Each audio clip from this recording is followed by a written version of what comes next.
Welcome to tonight's magical bedtime story. As the day comes to a close and the night wraps us in its gentle embrace, it's time to let go of today's worries and drift into a world of wonder. Tonight's story is a special one, filled with magic and adventure. Imagine a young boy who discovers a pocket watch with the extraordinary ability to travel through time. With each tick and tug, he embarks on thrilling journeys to far-off places and times, exploring ancient civilizations and glimpsing the future. Every adventure is an opportunity for discovery, excitement, and wonder. So, get comfy, close your eyes, and let the soothing flow of the story guide you into a peaceful slumber. Allow the magic of the tale to calm your mind and transport you to a realm where anything is possible. Let's begin our dreamlike journey together. In a quiet little town lived a young boy named Eric. His parents worked away from home, so he spent most of his time with his grandparents. Eric was an energetic and curious child, known throughout the town for his endless questions. His grandfather would always say with a chuckle, "Eric, you have more questions than there are stars in the sky." Every time someone said this, Eric would giggle in delight. In the town, there was an old bookstore run by a kind old man named Harold. Mr. Harold often told Eric stories about strange events from around the world, especially ancient legends and historical tales. The bookstore was filled with mysterious objects and old books, and every time Eric visited, it felt like he was exploring a hidden treasure. One day, as the sky was overcast, Eric went to the bookstore after school, just like he always did. Mr. Harold was organizing a pile of old books behind the counter, and when he saw Eric, he waved and smiled. After greeting Mr. Harold, Eric walked to his favorite corner of the store, where he always found the most unexpected discoveries. As he browsed through an old book, his fingers accidentally brushed against an old wooden box. The box was covered in dust, and it seemed as though it hadn't been opened in years. Unable to contain his curiosity, Eric gently opened the box. Inside lay an ancient pocket watch. Its gold casing had oxidized a bit, but it still glowed with a strange light. What was even more peculiar was that the watch face had no numbers, only strange symbols. "What is this?" Eric muttered to himself. Gripped by curiosity, Eric picked up the watch and held it to his ear, trying to hear its ticking. But the watch was silent. Just as he was about to put it back, the watch suddenly vibrated softly in his hand. The hands on the dial began to spin at an incredible speed, and the air around him seemed to warp, as though an unseen force was surrounding him. Before Eric could react, his vision blurred. When the world came back into focus, he was no longer in the bookstore. Eric found himself standing in a vast desert under the scorching sun. He could feel the heat on his skin, The sight before him took his breath away. Towering pyramids rose on the horizon, majestic and ancient. The air smelled of sand, and the grains of sand swirled gently around his feet with the wind. He looked around and saw people dressed in simple garments, with cloth wrapped around their heads, laboring at the base of the pyramids. Huge stones were being hauled by ropes and wooden sleds, and the workers chanted in unison as sweat dripped from their brows. Watching these people build the pyramids, Eric realized he had somehow traveled back in time to ancient Egypt. "Am I dreaming?" Eric whispered to himself. But the heat of the sun and the sand under his feet felt too real. He pinched his arm lightly and felt the pain. As he cautiously approached the construction site, his attention was drawn to a grand procession. At the center was a golden chariot carrying a young pharaoh. The pharaoh wore a crown, symbolizing his royal power, and was draped in a golden robe. He held a scepter in his hand and wore a solemn expression. Following the chariot was a group of priests holding sacred scrolls and chanting ancient prayers. The people around them knelt in reverence. "Is that the pharaoh?" Eric thought in amazement. He had read about pharaohs in books but never imagined he would see one with his own eyes. Just then, an elderly man dressed in a fine robe approached Eric. The old man had a long beard, sharp eyes, and a face full of wisdom. He spoke to Eric in a low, ancient language, his voice deep and filled with power. Though Eric couldn't understand the words, he sensed the old man's kindness and curiosity. The old man smiled and gestured for Eric to follow him. They walked into a grand temple. The walls were covered in hieroglyphs and murals depicting the pharaohs communicating with the gods. In the center of the temple was a massive stone tablet engraved with the wisdom and prophecies of ancient Egypt. The old man led Eric to the stone tablet, indicating that he should study it closely. As Eric stood before the tablet, he felt a mysterious energy, as if the symbols were trying to communicate ancient knowledge to him. But before he could fully comprehend the symbols, the pocket watch began to vibrate again. The temple, the fragrant air, and the symbols blurred, and the watch hands spun wildly. Eric was once again swept into the vortex of time. When Eric's feet touched solid ground again, he found himself in a dark forest. From a distance, he could hear the clashing of swords and the pounding of hoofs, as if a fierce battle was taking place. He moved toward the sound and found a group of knights in shining armor fending off a band of robbers. The knights' swords gleamed in the sunlight, and their swift, decisive movements were awe-inspiring. Their horses galloped through the mud, and the lead knight, a young man, had a lion emblem engraved on his armor, symbolizing courage and strength. Eric hid behind a tree, not daring to make a sound.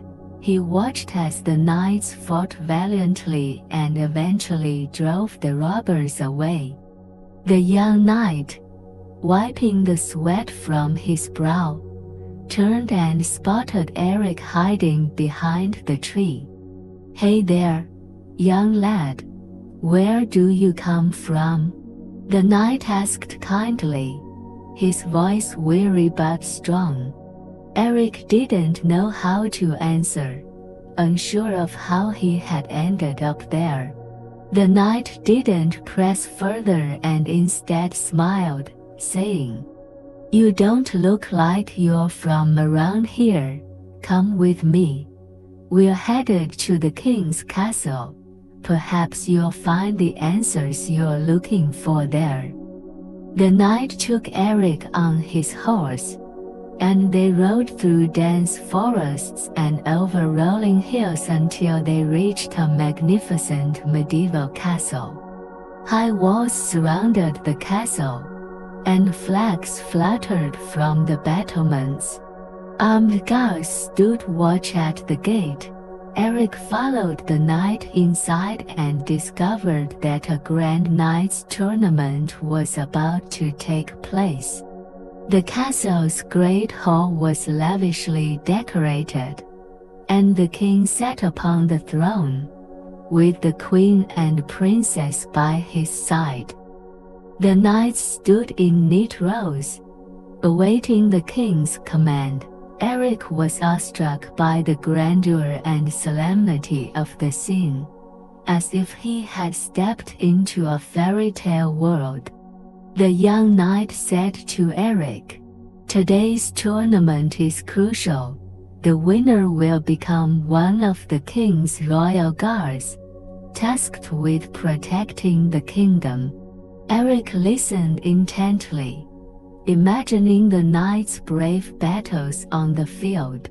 Just as the tournament was about to begin, the pocket watch once again started vibrating. Eric knew that his time-traveling adventure was far from over. Before he could say goodbye to the knight, the scene blurred, and the castle, along with the knights, faded away. When Eric opened his eyes again, he found himself inside the cockpit of a spaceship. Outside the windows, countless stars sparkled like diamonds against the vast blackness of space. The vastness of the universe made him feel incredibly small. The control panels in the cockpit were filled with futuristic devices, with lights blinking in all colors. Eric stared in awe at the screen before him, displaying a star map with distant galaxies and planets marked on it. He carefully pressed a button, and a mechanical voice echoed through the cabin. "Welcome aboard the Starship Explorer. You are now at the edge of the Milky Way galaxy. Next destination, Titan." Eric couldn't believe his ears. He had only seen space travel in sci-fi movies, but now he was experiencing it firsthand. The interior of the ship was spacious and filled with advanced technology. The seats adjusted automatically, and the walls were lined with equipment for space exploration. Just as he was marveling at his surroundings, a soft word sounded behind him. "Hello, young traveler." Eric turned around to see a woman in a silver spacesuit standing before him. Her face was hidden by a helmet, but he could see her kind eyes through the visor. She carried a lightsaber at her waist, and a device on her wrist glowed blue, seemingly monitoring the ship's systems in real time. "Who are you?" Eric asked in surprise. "I'm Captain Natasha, in charge of this space expedition," Natasha said with a confident smile. "You seem like a traveler through time, aren't you? I can tell you're from another era." Eric nodded, feeling both nervous and excited. Natasha walked over to the control panel and pointed to the star map ahead. "We're headed to Titan, a planet suitable for human habitation. Would you like to join us on the exploration? You'll see how humanity will conquer the stars and build new civilizations in space." Eric's heart raced with excitement. His curiosity had turned into eager anticipation. He followed Natasha to the center of the ship, where a giant holographic display showed their destination, Titan. The planet had vast blue oceans and towering mountains, a utopia in the making. "We've already established our first interstellar base there," Natasha explained, pointing to the display. "Scientists, engineers, and explorers are studying how to make the most of the planet's resources." Eric felt like a real space explorer. The hum of the ship's engines grew louder, and the starry sky outside the window turned deep blue as the outline of a giant planet came into view. Eric pressed his face to the window, marveling at the incredible sight.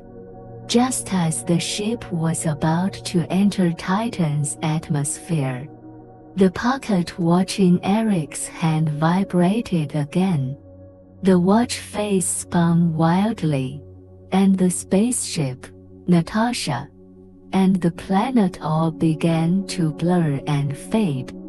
When Eric opened his eyes again, he found himself lying on the bookstore floor, clutching the pocket watch tightly in his hand. Everything around him had returned to normal.